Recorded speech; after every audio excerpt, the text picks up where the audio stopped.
L'ILPGL est une université protestante agréée. Elle a été fondée en 1990. Elle résulte de la transformation de l'Institut supérieur de théologie protestante ISTP en université. L'ISTP qui existait déjà en 1985. L'ILPGL compte 7 facultés. C'est la faculté de théologie protestante, la faculté de santé et développement communautaire, la faculté de psychologie et sciences de l'éducation, la faculté de médecine, la faculté de droit, la faculté de sciences économiques et de gestion, faculté de sciences et technologies appliquées.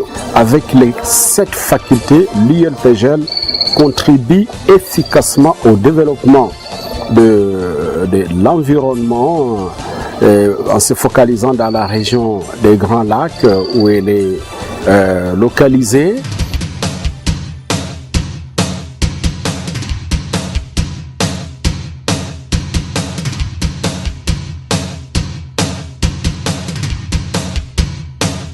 L'ILPGL forme de la crèche au doctorat afin de se rassurer qu'elle prend la formation à la base et l'amène jusqu'au sommet.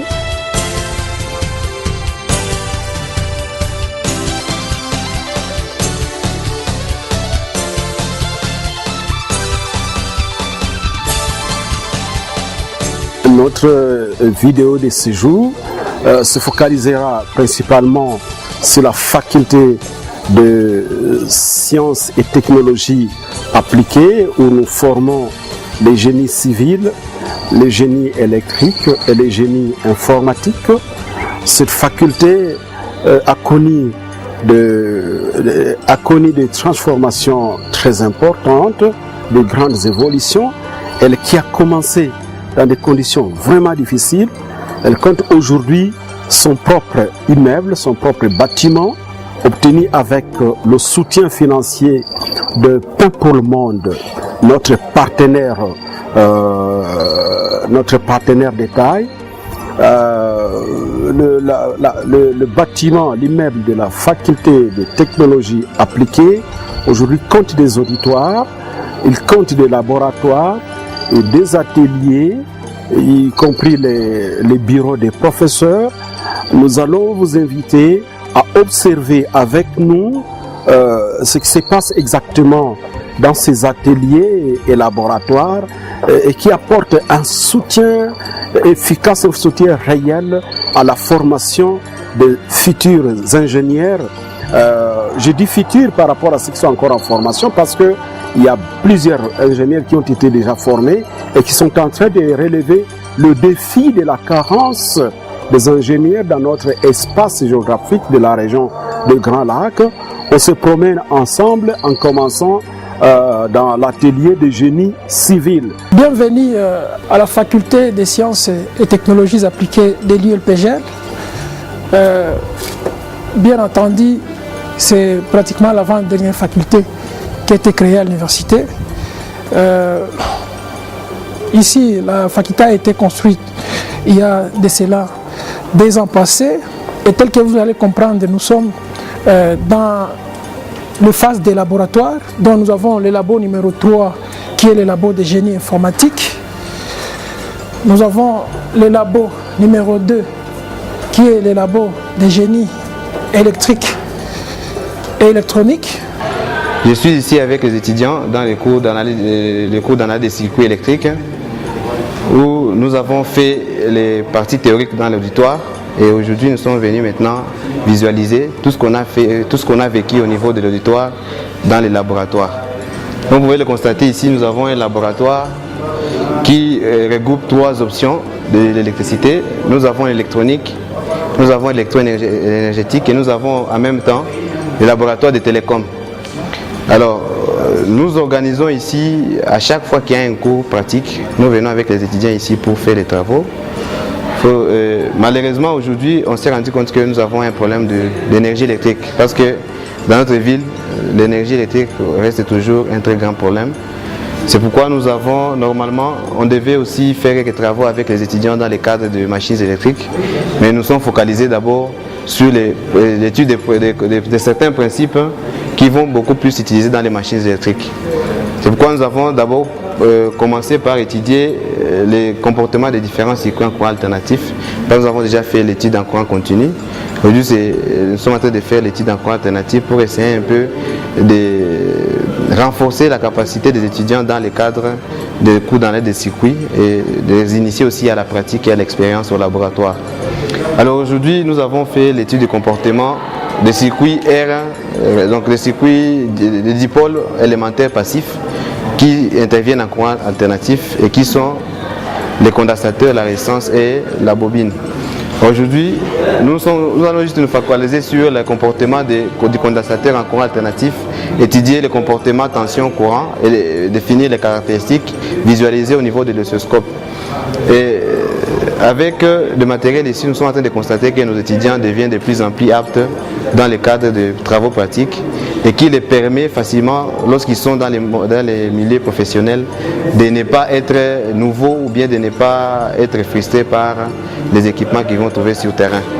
Donc ce laboratoire, pour nous, c'est un laboratoire qui nous permet vraiment d'amener les étudiants à une confiance de soi, parce qu'ils sont en train de voir, ils sont en train de faire eux-mêmes et ils comprennent mieux quand ils font la pratique que juste avec la théorie. Normalement, nous sommes à 2 assistants. Je suis avec mon collègue qui est là et qui s'occupe maintenant des étudiants. Nous faisons en sorte que pour chaque cas, nous ayons au moins 5 étudiants pour chaque étude, dans laquelle il y a un manipulateur, il y a un secrétaire et les autres qui sont là, qui contribuent aux travaux pratiques. Donc nous faisons en sorte qu'on fasse plusieurs séances pourvu que les étudiants chacun puisse toucher, chacun puisse manipuler et comprendre les principes. C'est dans ce sens-là que nous travaillons ici. Nous avons d'abord utilisé la plaque avec des connexions. Cette plaque est tout à fait accessible ici. Nous avons utilisé des connecteurs. Ce sont des petits composants donc on les appelle aussi des jumpers qui servent tout simplement à connecter 2 points d'un circuit. Nous avons aussi utilisé des cordons. Quand deux points sont éloignés sur la plaque, on utilise des cordons. Nous avons utilisé 2 cordons. Nous avons aussi utilisé, à part les cordons, bien sûr les sondes qui se trouvent sur l'oscilloscope pour prélever le signal qui est affiché sur l'oscilloscope. Mais aussi, à part ça, nous avons utilisé les 2 composants, la résistance et le condensateur, qui sont des composants aussi disponibles ici au labo. Enfin, nous allons finir par le labo numéro 1. Et donc, bienvenue au laboratoire de génie civil.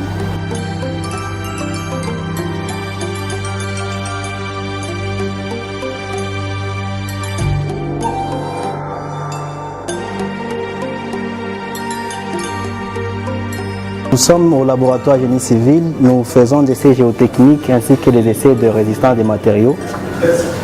Les étudiants vont devoir manipuler quelques essais. En titre d'exemple, ils feront l'essai d'équivalent de sable. Eux-mêmes pourront dire pourquoi ils les font, ça dépend des domaines d'application.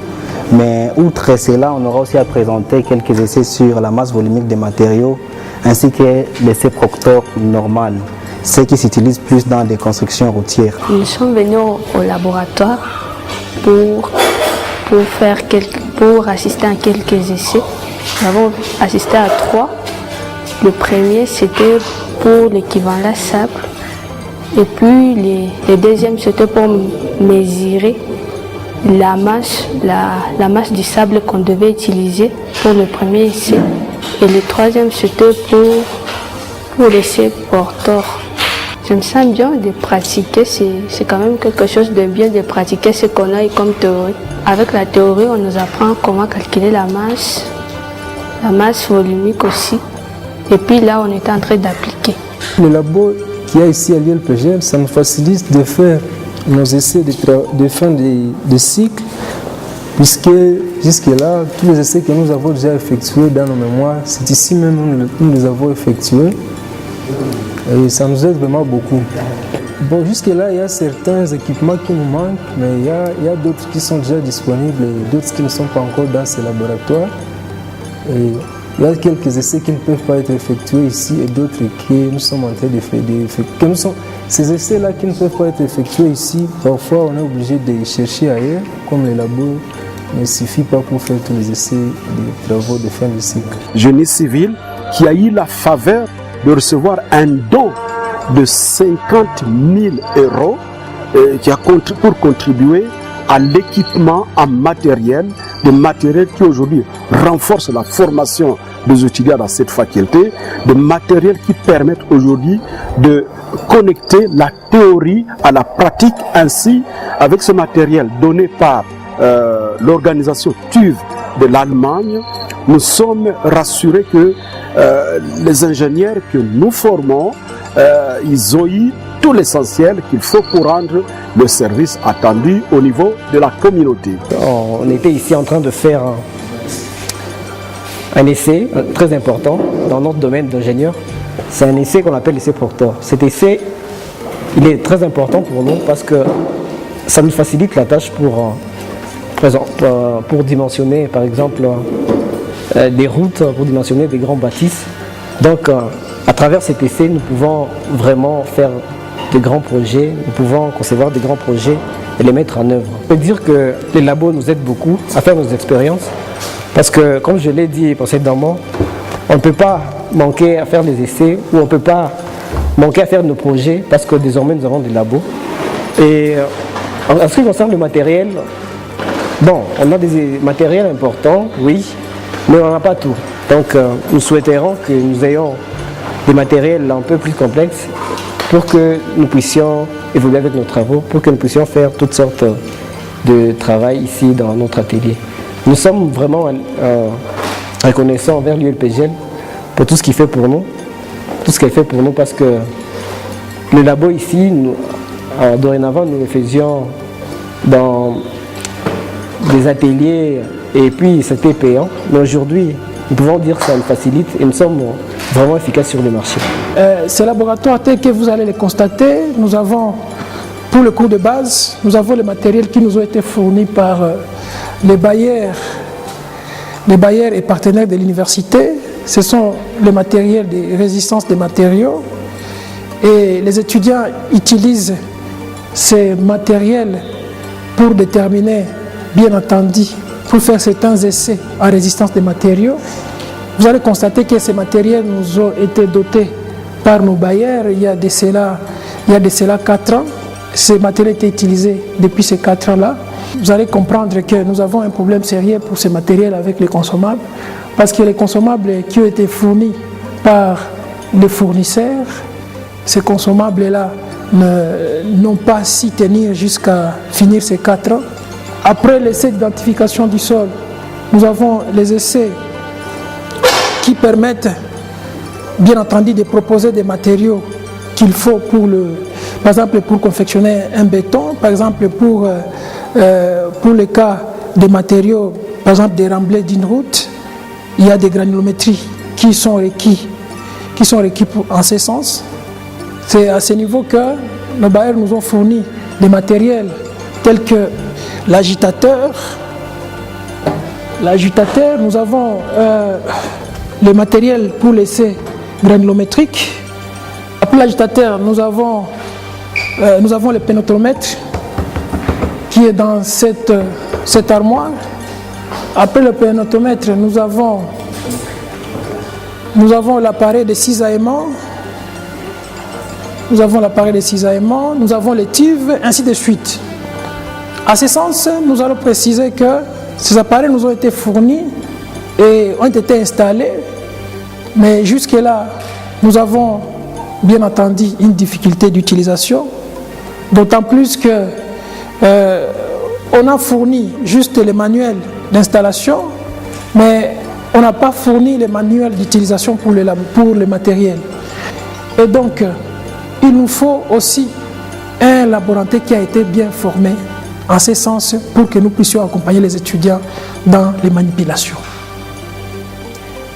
Et pour être aussi franc et honnête, tel que nous avons essayé un peu de faire le bilan en ce sens, nous avons compris que nous avons un défi sérieux en énergie électrique pour la permanence des essais, pour la permanence des manipulations au laboratoire. On a estimé ces besoins d'énergie électrique en 6 kVA. S'il y a une possibilité de nous doter d'un matériel solaire dans ce sens, afin que nous puissions résoudre en quelque sorte les besoins d'énergie solaire. À part bien entendu les matériels que nous avons présentés, si on se souvient bien, en besoin, nous avons vraiment besoin de matériel hydraulique. Et telle que la liste qui a été présentée par les bailleurs dans les années passées, il y a le matériel qu'il nous faut pour suivre les étudiants en mécanique de fluide, tout comme en hydraulique. Et par exemple, pour essayer un peu de voir aussi le traitement des eaux. Et donc, nous ne pouvons que remercier les bailleurs et l'ULPGL qui a pensé à mettre une installation comme celle-ci, parce que c'est vraiment une installation qui nous aide pour accompagner les étudiants. Et bien entendu, j'insiste, il y a des appareils comme la presse à béton, que jusque-là on n'a pas utilisé, parce qu'on a vraiment des difficultés. Quand on demande à un fournisseur de nous fournir le matériel, il doit nous fournir les manuels d'utilisation et les manuels d'installation. Parce qu'on trouve seulement les manuels d'installation, on installe. Après l'installation, on ne sait plus utiliser parce qu'on n'a pas le manuel d'utilisation. Ou on peut avoir des notions d'utilisation d'un appareil mécanique qu'un appareil qui est électronique. Donc, en tant qu'enseignant, vraiment, je plaide en ce sens, afin que plus tard, quand on aura peut-être la chance d'avoir d'autres matériels, par exemple, tel que j'ai dit, les défis en génie en hydraulique, c'est qu'on puisse vraiment tenir compte en ce sens. Les autres facultés, elles en font autant. Chacune des facultés fonctionne avec sa bibliothèque, elle fonctionne avec ses laboratoires. Nous voulons dire que l'ILPGL a quand même des priorités qu'elle a pu réaliser, notamment la connexion de l'université à l'internet, qui fait que tous les étudiants maintenant peuvent prendre l'inscription en ligne, les étudiants peuvent consulter leurs cotations à partir de leur téléphone. C'est une innovation qui fait la fierté de l'ILPGL, mais aussi que nous voulons renforcer au fur et à mesure. L'ILPGL est une université qui a une très bonne cotation dans le milieu où elle évolue, par le fait que les produits qui ont terminé à l'ILPGL sont très bien sélectionnés dans le monde du travail. Nous recevons le rapport de plusieurs organisations fonctionnant à Goma, à Bukavu et dans les pays voisins, que les produits que nous leur envoyons sur terrain rendent un service louable. Il relève vraiment le défi de la carence en cadre, c'est-à-dire que les cadres qui manquaient dans notre environnement, dans notre espace géographique, sont maintenant là grâce à l'efficacité, à la qualité de l'enseignement qui est dispensé par l'ILPGL.